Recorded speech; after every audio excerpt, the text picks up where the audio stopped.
The unwanted gift.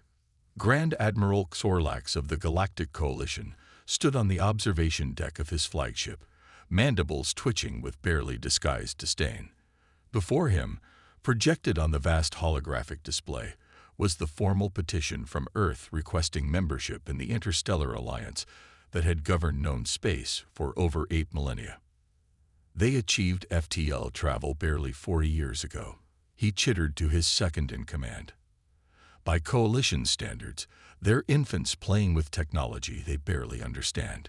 Commander Velnera, her translucent skin shifting through patterns of cautious diplomacy, replied, "The Council has already voted Admiral. Earth meets the minimum technological threshold for admission." Barely. Politics. Xorlax spat. The Arcturians pushed for their inclusion to gain another voting ally. Well, if we must accept them, let's ensure they understand their proper place in our hierarchy. 3 weeks later, the Coalition's ceremonial welcome gift arrived in Earth orbit. The CGS Perseverance, a 500-year-old battlecruiser that had been decommissioned 2 centuries ago, hung in space like a wounded animal. Its hull was patched in dozens of places, its weapon systems outdated, its engines barely capable of achieving the simplest FTL jumps.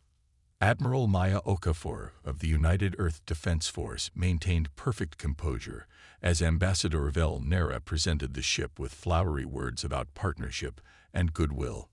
The insult couldn't have been clearer if they'd simply spat in humanity's face.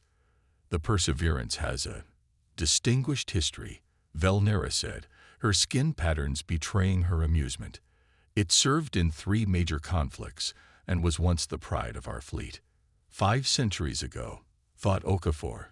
But aloud she said, "The people of Earth are deeply honored by this generous gift. We will study it carefully to better understand Coalition engineering principles." Later, in the secure briefing room at Luna Command, Admiral Okafor didn't bother hiding her anger. "They'd given us their garbage and called it a gift," she told the assembled team of Earth's top military scientists and engineers. "The oldest, weakest ship in their reserve fleet. It's a message. Know your place, humans." Dr. Tariq Rahman, head of quantum physics at the Mars Institute, studied the ship's schematics with unusual interest. "Perhaps, but their arrogance may be our opportunity. This vessel uses the Mellotron drive, which has been obsolete for centuries," replied Dr. Li Chen, director of propulsion systems. "Precisely." Rahman smiled. "The Coalition abandoned this technology line 300 years ago in favor of gravitic displacement. But look here." He highlighted a section of the engine core. "The quantum resonance chamber operates on principles they never fully explored before moving to what they considered more efficient technology." Captain Asha Williams, the officer selected to command whatever could be salvaged from the ancient vessel, leaned forward. "You're seeing something they missed." "They didn't miss it," Rahman corrected. "They simply never needed it. The Coalition races all evolved in systems with stable physical constants. Their entire scientific framework is built on assumptions about universal constants that are, well, not as constant as they believe." Admiral Okafor's expression shifted from anger to intrigue. "You're suggesting we can use this outdated technology in ways they never imagined." "I'm suggesting," Rahman said quietly, "that with the right modifications, we could do things they consider impossible." The project was classified at the highest level. For 6 months, a hand-picked team worked around the clock aboard the rechristened ECS Phoenix. Outwardly, they made only modest improvements to the ship's systems, enough to make it functional by human standards, but nothing that would alarm Coalition observers. Inside, however, they gutted entire sections and rebuilt them according to theories that merged Coalition quantum mechanics with human theoretical physics. The breakthrough came when Dr. Rahman successfully demonstrated his variable constant drive in a controlled environment. "The universe isn't as rigid as we thought," he explained to Admiral Okafor and the Project Oversight Committee. "Physical laws as we understand them are more like strong suggestions. With the right application of energy at the quantum level, We can create localized fields where certain constants, like the speed of light, gravitational force, even causality itself, become temporarily flexible. And the coalition has no idea this is possible, asked one of the committee members. They abandoned this technological path centuries ago, Raman replied. To them, it would be like humans suddenly discovering that steam engines could violate thermodynamics. They wouldn't even think to look for it. 3 weeks later, Admiral Okafor sent a formal request to Coalition headquarters. Earth would like to demonstrate their refurbished gift at the upcoming Centennial Fleet Review, where all member species showcase their naval capabilities. Grand Admiral Xorlax approved the request immediately, eager to see what primitive modifications the humans might have attempted with their obsolete vessel. This should provide some much-needed entertainment, he told Velnera. I've arranged for the Phoenix to be positioned at the end of the formation, where its shortcomings will be most apparent next to our modern ships. Captain Williams received the transmission confirming their position in the upcoming review and smiled. They're putting us at the far edge of the formation, she told her bridge crew. Perfect containment zone if something goes wrong. Will something go wrong, Captain? Asked Lieutenant Commander Jackson, her tactical officer. Williams smiled. Nothing will go wrong. But everything is about to change. Redefining the impossible. The Centennial Fleet Review was the Galactic Coalition's greatest display of unified power. Over 2,000 vessels from 37 spacefaring civilizations arranged themselves in perfect geometric patterns around the Coalition capital world of Harmonia. The formation was both military pageant and political statement. Each species' position and the number of ships they were permitted to display reflected their standing within the interstellar hierarchy. Earth's lone vessel, the Phoenix, occupied the farthest position from the center, a placement that required no subtlety to interpret. The ancient hull, despite its fresh coat of earth blue paint emblazoned with the UED insignia, looked painfully out of place among the sleek, energy-shimmering vessels of the established powers. From his command platform on the Coalition flagship Eternal Vigilance, Grand Admiral Xorlax watched the proceedings with satisfaction. The spatial positioning algorithms had done their work well. The human vessel's obsolescence was highlighted by its proximity to the cutting-edge Thalassian cruisers. The human demonstration is scheduled next, Commander Velnera informed him. They've requested a tactical space of 40 cubic kilometers. Xorlax's mandibles clicked in amusement. Approved. Let's see what these primates have managed to cobble together from our discards. The communication system chimed, and Captain Asha Williams appeared on the main view screen. The human officer stood tall in her formal black and gold uniform, betraying none of the intimidation Xorlax had expected to see.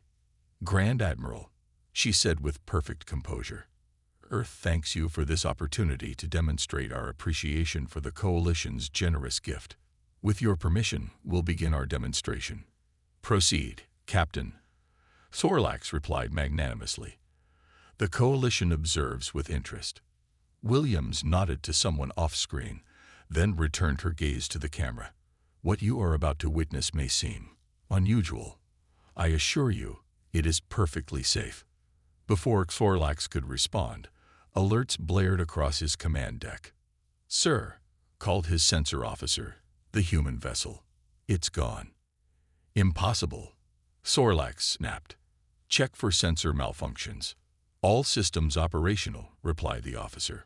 One moment it was there, and then, we're still here, Admiral, came Williams' voice, though her image had disappeared from the screen. We've simply stepped slightly, adjacent to conventional spacetime. Suddenly, the Phoenix reappeared, directly in the center of the formation, a position reserved exclusively for the Coalition Supreme Council's ceremonial vessels. Before anyone could react, it vanished again, only to simultaneously materialize at 12 different positions throughout the formation. This is impossible. Xorlax roared. No ship can occupy multiple positions in spacetime. Conventional physics would agree with you, Williams' voice replied calmly, as the duplicate phoenixes disappeared, leaving only one, now positioned directly alongside the Eternal Vigilance, close enough that Sorlax could see the human captain standing on her bridge through the viewports. But conventional physics assumes constants are, well, constant. On the command deck of the Eternal Vigilance, chaos erupted as officers reported impossible sensor readings. Gravitational waves emanated from the Phoenix in patterns that violated all known laws of physics. Quantum field measurements fluctuated wildly. Space itself seemed to bend and ripple around the ancient vessel. Weapons systems. Sorlax commanded.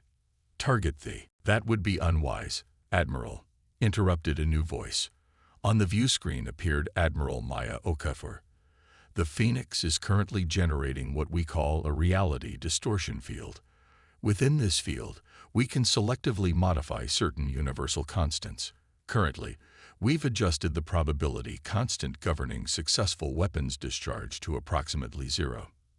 Sorlax froze. That's not possible.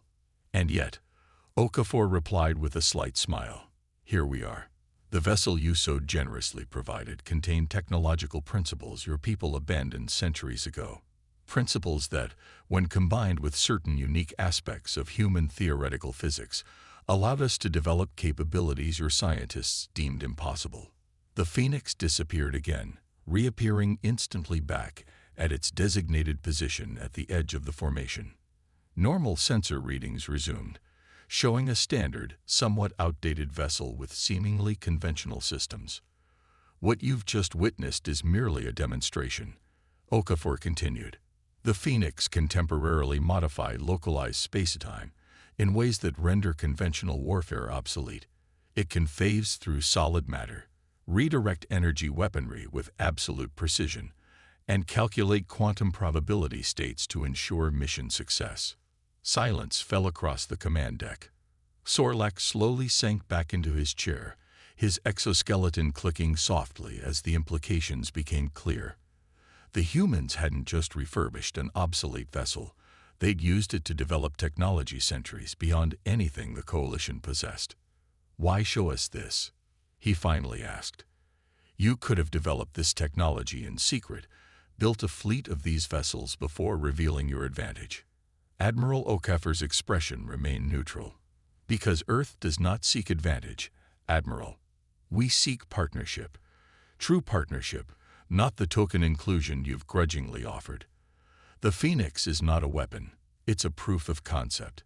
Humanity brings new perspectives to old problems, approaches your civilizations might never have considered due to your different evolutionary paths. Ambassador Velnera stepped forward, her skin now pulsing with patterns Sorlax had never seen before. The translator identified them as respectful recalculation. You're proposing a genuine exchange of knowledge, she said.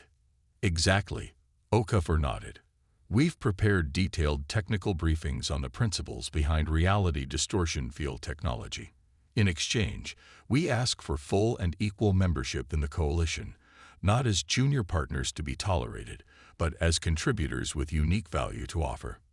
The Grand Admiral's command deck remained silent as the implications sank in. A species they had dismissed as primitive had taken their technological scraps and developed applications that redefined the possible. The balance of power throughout the Coalition had shifted irreversibly in the span of a 15-minute demonstration. 3 days later, the Coalition Council convened an emergency session. The vote was unanimous. Earth would be granted full membership status with all associated privileges. Grand Admiral Sorlax personally signed the proclamation, his mandibles arranged in the formal pattern of profound respect. As Captain Williams guided the Phoenix back toward Earth, she couldn't help but smile at the escort of Coalition vessels, the most advanced in their fleet. Now accompanying them not as supervisors but as eager students. Beside her, Dr. Rahman watched the stars with quiet satisfaction. They thought they were giving us garbage, Williams remarked. Instead, they handed us the key to rewriting reality. Rahman nodded. It's a uniquely human trait, I think, to look at limitations and see possibilities instead. They built their technology to work within the rules. We built ours to change them. The Phoenix accelerated, its reality distortion field gently bending space-time around it, carrying humanity's first true interstellar vessel back home. No longer the least of the Coalition's members, but perhaps the most revolutionary. Behind them, the Coalition fleet watched in wonder as the Phoenix seemed to shimmer and stretch before disappearing in a way their sensors couldn't quite define. Not faster than light, but somehow orthogonal to it. "They're not what we expected," Velnera said quietly to Xorlax as they observed from the flagship. "No," the Grand Admiral agreed, mandibles arranged in a pattern of thoughtful reconsideration.